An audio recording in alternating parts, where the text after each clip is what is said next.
नमस्कार. श्रवणानंद उपक्रमांतर्गत आपण ऐकतो आहोत भारती सुदामे लिखित कृष्णद्वैपायन महर्षी वेदव्यास. अरे भरतश्रेष्ठा, अरे तू राजा आहेस, ज्ञानी आहेस, सर्व शास्त्रांचा ज्ञाता आहेस. तुझ्यासारख्या ज्ञानवंतानं शोक करणं व्यर्थ आहे. अभिमन्यूला श्रेष्ठ असा विरोचित मृत्यू आलाय. क्षत्रिय कुलात जन्मलेल्या वीराचा मृत्यू रणांगणातच व्हायला हवा. त्याच्या इतकं अल्प आयुष्य असलेला कोणी तरुण करणार नाही एवढा मोठा अतुलनीय पराक्रम त्यानं केलाय. अरे नियतीपुढे कोणाचंच काही चालत नाही. मृत्यू पुढे सान थोर राजा रंक, ज्ञानी मूर्ख असा भेद नसतो. तो देव दानव गंधर्व सर्वांचेच प्राण हरण करीत असतो.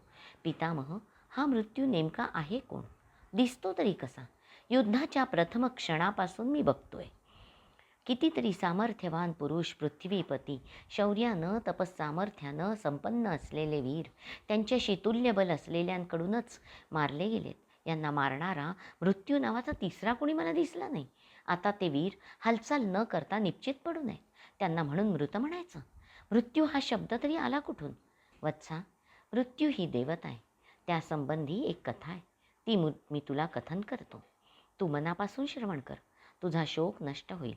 फार पूर्वी ब्रह्मदेवानं जेव्हा ही सृष्टी उत्पन्न केली आणि तिची प्रत्यही वृद्धी होऊ लागली, तशी पृथ्वीवर त्या सर्व प्राणीमात्रांच्या निर्वाहासाठी आवश्यक असणाऱ्या वस्तूंची काय व्यवस्था करायची, त्या सर्वांसाठी निवासाचं स्थान कुठे असणार, ही समस्या उद्भवली.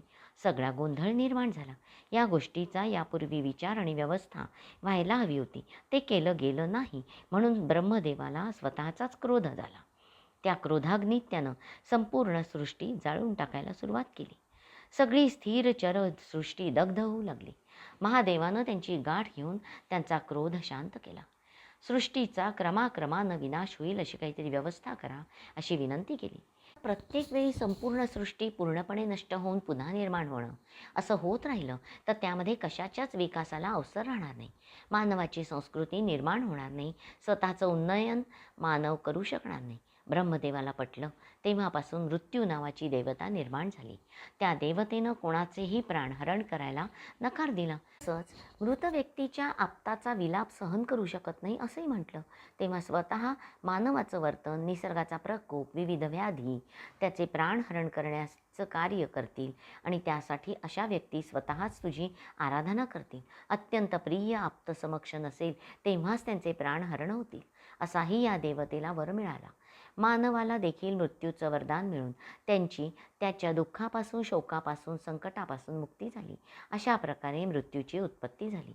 मृत्यूच्या उत्पत्तीची ही कथा नारदाने यापूर्वी अकंपन आणि सृंजय या राजांना कथन करून त्यांचा पुत्रशोक नाहीसा केला होता. आणि म्हणून मी तुला, तू पृच्छा केलीस म्हणून मृत्यूच्या उत्पत्तीची तीच कथा कथन केली. पण वास्तविक पाहता अभिमन्यूचा पराक्रम आणि त्याचा मृत्यू याचा परस्पराशी काहीच संबंध नाही. अभिमन्यूचं कोणालाही विस्मरण होणार नाही कल्पांतापर्यंत.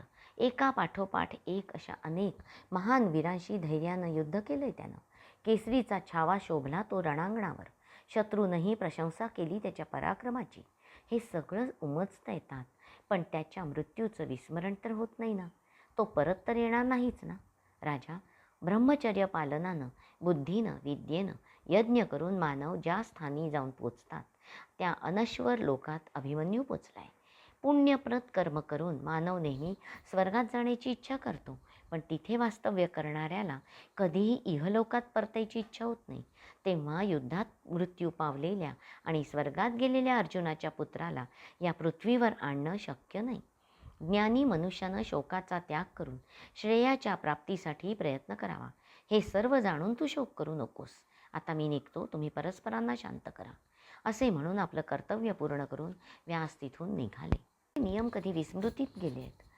अभिमन्यू मारला गेला म्हणून जयद्रथ वध, तो झाला म्हणून द्रुपदाचा वध, मग विराट, घटोत्कच, एका पाठोपाठ वधसत्र सुरू झालं. अनपेक्षित नव्हतं. युद्ध आरंभ झालं तेव्हाच गृहीत होतं की भूमीवर आलेला प्रत्येक मनुष्य अश्व गज या भूमीवर शयन करणार आहे. आपल्या आप्ताचा देह शोधणं कठीण कार्य होतं. एवढं भयंकर रणकंदन प्रत्यक्ष बघणं आणि ते बघणाऱ्याला खूप कठोर शासनच होतं हे. इथले नियमच वेगळे आपल्या दृष्टीसमोर कोणीतरी कोणाला तरी जीवे मारत असतो आणि आपण सुन्न होऊन बघत राहायचं. एकाएकी रणक्षेत्रावर गोंधळ माजला. काय झालं? द्रोण पडले.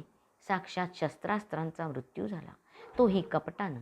प्रत्यक्ष युधिष्ठिरानं आपल्या आदरणीय अशा गुरूंचा, ज्यांनी या पाचांवर अतीव माया केली, अर्जुनावर तर पुत्रापेक्षाही कांकणभर जास्तच, दृष्टद्युम्नाला निर्घुणपणे वध करता यावा आणि आयुष्यात प्रथमच त्यांनी असत्य भाषण केलं. ज्यानं शस्त्रास्त्र विद्या दिली त्याचंच शस्त्र त्याच्या हातून काढून जीवन समाप्त केलं गेलं. कसलं हे धर्मयुद्ध, कसली ही नीतीची बाजू, कशी ही न्यायाची बाजू.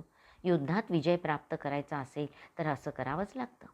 त्याच वेळी तोच आपला धर्म असतो. कृष्णानंच कथन केलं होतं हे पांडवांना.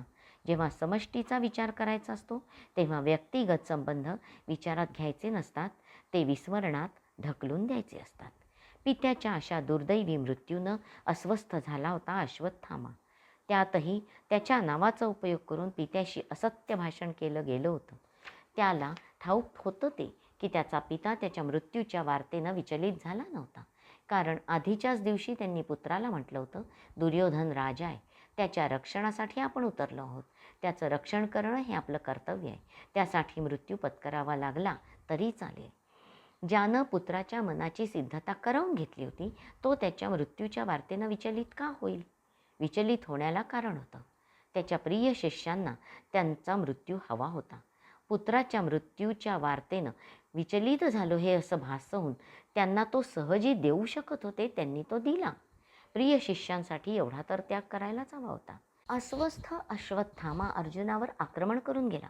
त्याच्या त्या घनघोर युद्धात अश्वत्थाम्यानं आग्नेयास्त्राची योजना केली. त्याचा प्रतिकार म्हणून अर्जुनानं ब्रह्मास्त्र योजलं आणि कुरुक्षेत्रावर असलेल्यांचाच नव्हे, आसपासच्या पंचक्रोशातील निरपराध लोकांचे प्राण वाचावे म्हणून व्यासांना त्या दोघांमध्ये हस्तक्षेप करावाच लागला. द्रोणांचा वध झाला. अर्जुनाला दुःख झालं, त्यानं ते व्यक्तही केलं. परंतु उर्वरित पांडव सेनेनं त्यांच्या मृत्यूचा जो जयघोष केला तो अत्यंत दुर्दैवी होता. त्यातही दृष्टद्युम्नानं स्वतःच्या कृत्याचं केलेलं समर्थन अतिशय निंदनीय होतं. ही सगळी कथा संजयाकडून श्रवण करणाऱ्या महाराज धृतराष्ट्रांना देखील द्रोणांच्या मृत्यूचा अत्यंत शोक झाला. ते संजयाला म्हणाले, संजया, महात्मा द्रोणांनी सर्व वेदांचं आणि अंगांसह अध्ययन केलं होतं. ते विनयशील होते. त्यांच्या रूपानं प्रत्यक्ष धनुर्वेद प्रकटला होता. अशा ह्या द्रोणांचा दृष्टद्युम्न निंदा करीत असताना तेही अन्य सर्व उपस्थित राजांच्या समक्ष ते क्रोधित कसे झाले नाहीत? त्यांनी शस्त्र कसं उचललं नाही त्याच्यावर? धिक्कार असो त्यांच्या क्षत्रिय असण्याला आणि त्यांच्या वीरवृत्तीला. त्याला कोणीच दूषणं दिली नाहीत का? पांडव आणि कृष्ण लज्जेनं मानाखाली घालून उभे होते. केवळ सात्यकीनं दृष्टद्युम्नाची चांगलीच निंदा केली. त्याला क्षणभर पश्चात्ताप झाला नाही.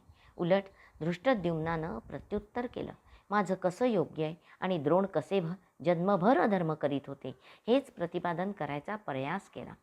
तेव्हा सात्यकी गदा घेऊन गुरुचा वध करणाऱ्या द्रुपदात्मजावर धावून जाताच भीमानं त्याला बळानं धरून ठेवलं. नकुलानं शांत केलं. पित्याच्या ह्या अमानुष वधानं क्रुद्ध झालेला नरव्याघ्र अश्वत्थामा पांडवांच्या सेनेचा प्रचंड संहार करीत तिथे पोहोचला. कळी काळाप्रमाणे त्यांच्यावर तुटून पडला. दुर्योधनाच्या समक्ष धर्माचं आवरण घेतलेल्या कुंतीपुत्र युधिष्ठिरानं कपटानं माझ्या पित्याच्या हातातलं अशस्त्र काढून घेतलं. त्या सर्वांचा मी निपात करेन अशी प्रतिज्ञा केली. त्यानंतर पांडवांच्या आणि पांचालांच्या सैन्याला लक्ष घेऊन नारायणास्त्र प्रगट केलं.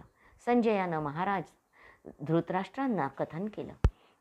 त्या भयंकर विध्वंसक अस्त्राचं नावही महाराज धृतराष्ट्रांच्या मनाला शांतवणारं होतं. कारण त्या महान अस्त्राचा परिणाम ते जाणून होते. आता त्या पांडवांचा निश्चित संहार होणार ही खात्री वाटली. आकाशात प्रज्वलित टोक असलेलं सहस्रावधी बाण उत्पन्न झाले आणि संपूर्ण आकाश झाकून टाकलं. त्या अस्त्राचा प्रभाव पाहून युधिष्ठिर म्हणाला, दृष्टद्युम्ना, सात्यकी, वृष्णी, अंधक, तुम्ही सगळे आपापली सैन्य घेऊन इथून दूर पलायन करा. आपल्या प्राणांचं रक्षण करा. मी तुम्हाला सांगतोय, आता युद्ध करायचं नाही. तुम्ही जसजसं युद्ध कराल हे अस्त्र तसतसं भयंकर प्रलयंकारी होईल. माझ्यामुळे द्रोणाचार्यांचा वध झाला आहे. आता ह्या अस्त्राचा प्रकोप सहन करून मी मृत्यूचा स्वीकार करीन. ते ऐकताच श्रीकृष्णानं त्वरेनं सैन्याला अडवत म्हटलं, तुम्ही सर्वांनी तात्काळ तुमच्या हातातली शस्त्र भूमीवर टाकून द्या, वाहनावरून खाली उतरा. या अस्त्राचा प्रतिकार शस्त्रास्त्रानं नव्हे तर क्षमायाचनेनं करायचा असतो. शस्त्रहीन व्यक्तीचा हे संहार अस्त्र करत नाही, पण जे कोणी त्याच्या प्रतिकार करायचं मनातही आणलं तर त्याचा संहार हे करेल. त्वरा आणि या महान अस्त्राला मनापासून शरण जा. कृष्णाचं भाषण समाप्त होताच सर्व योद्ध्यांनी प्रत्यक्षात मनानं सुद्धा शस्त्रांचा त्याग केला. पण भीम मात्र या अस्त्रावर प्रहार करून तुकडे करून टाकीन म्हणून सरसावला. अर्जुनसुद्धा नारायणास्त्रापुढे, गायीपुढे, ब्राह्मणापुढे मी माझ्या गांडी व धनुष्याचा त्याग मान्य करतो असं म्हणून धनुष्य खाली ठेवून अस्त्राला शरण गेला. भीमानं कोणाचाच उपदेश मान्य केला नाही. ते महान अस्त्र त्याच्या मस्तकावर आदळलं. काही क्षणात भीम त्या तेजानं वेढला गेला. तेजाच्या प्रतिकारासाठी अर्जुनानं भीमाला वरुणास्त्रानं आच्छादित केलं. भीम, त्याचा रथ, घोडे, सारथी अग्नीच्या प्रचंड गोलकात दिसेनासे झाले. कृष्ण आणि अर्जुन आपल्या रथातून खाली उतरले होते. ते दोघंही निशस्त्र शरणागत होते. नारायणास्त्राचा अग्नी त्यांचा दग्ध करू शकत नव्हता. ते दोघेही अग्नीच्या गोलकातून भीमाच्या रथापाशी गेले. त्याला खेचून बाहेर काढण्यास आरंभ केला. तरी त्याच्या भीषण गर्जना सुरू होत्या. ते अस्त्र अधिकाधिक प्रभावी होत होतं. जेव्हा कृष्णानं त्याला युद्धातून निवृत्त व्हायला भाग पाडलं आणि शस्त्रहीन अवस्थेत भूमिशयन करवलं, तेव्हा ते अस्त्र शांत झालं. पांडव सेनेचा भयानक संहार त्या अस्त्रानं सैन्य शरण येण्यापूर्वीच केलेला होता. गुरुपुत्रा, पुनश्च एक वार या अस्त्राचा प्रयोग कर. दुर्योधन अश्वत्थाम्याला म्हणाला, राजा, हे अस्त्र परत येत नाही. त्याचा पुन्हा प्रयोग करता येत नाही. अश्वत्थामा म्हणाला, हे प्रयोग करणाऱ्यावर उलटू शकतं, पण माझी प्रतिज्ञा मी पूर्ण करेन. आपलं म्हणणं कृतीत आणत अश्वत्थाम्यानं न भूतो न भविष्यती असा प्रचंड संहार मांडला. कळी काळाला लाजवेल असं कर्तृत्व त्यांनी प्रगट केलं. त्यात युवराज चेदिपती, पौरव वृद्ध क्षत्र, मालवराज सुदर्शन या सर्वांचा वध केला. शिवाय धृष्टद्युम्न, सात्यकी, भीम दारुण पराभव केला. क्रोधायमान होऊन अर्जुनात, माझ्याशी युद्ध कर, तुला झालेला गर्व मी आज नाहीसा करतो असे कठोर शब्द उच्चारत त्याच्यावर आक्रमण करून आला. मी वृषाली केळकर आजच्या वाचनाचा येथे समारोप करते. हरिओम तत्सत. श्रीकृष्णार्पणमस्तु.